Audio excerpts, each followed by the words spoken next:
Oh. All right, so over here.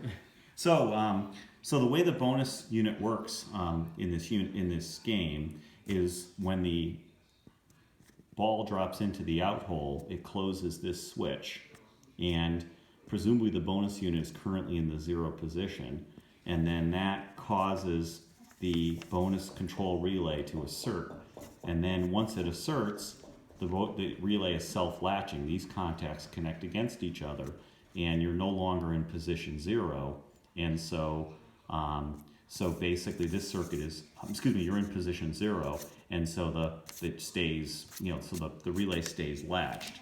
Then over here, so the bonus unit, once you're still in that out hole, then this motor control contact here is what pulses the bonus unit to increment it. It just keeps incrementing it as it's scanning.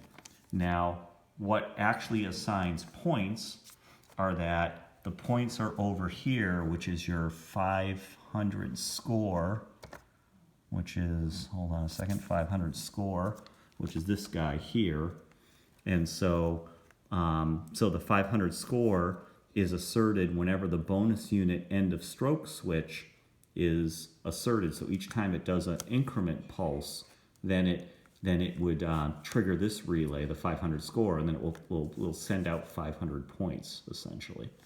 And so, so what I believe is happening in this game is that, and you can double check this, is when it's running, are you finding that the bonus unit end of stroke switch is being asserted because of the bonus increment is currently like locked on. If you find that solenoid is locked on, that would cause this switch to be closed, and that's what would cause you to continually be dispensing 500 points.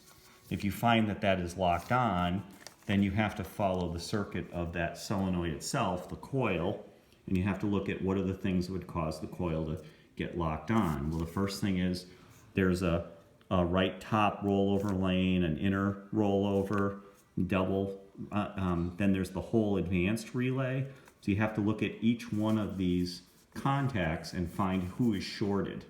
So you have to just trace each one of these. These are all the things that could lock that on.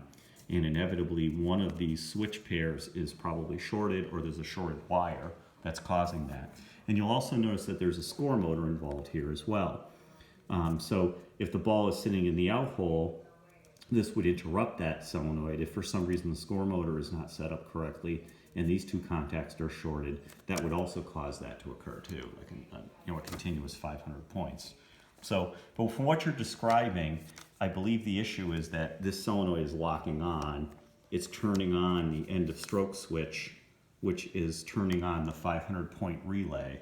And by turning the 500-point relay on, it's just on indefinitely because the end of stroke switch is being actuated because the solenoid is locked on.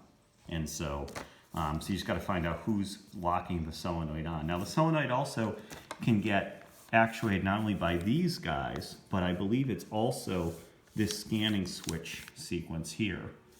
So I believe that it does a scan of 1, 2, 3, 4, 5, and I think it goes right back 1, 2, 3, 4, 5. It's not depicted well in the schematics, but I believe what it does is it just keeps doing those for the 15 positions, which means that if you had shorts on some of these, that would also cause this to get locked on as well. So if there was a short on any of these guys, between here and here, so you're really looking for, you've got somehow this upper potential here is somehow being shorted through one of these sets of switches or one of these sets of switches to this coil and locking it on. So it's got to be one of those.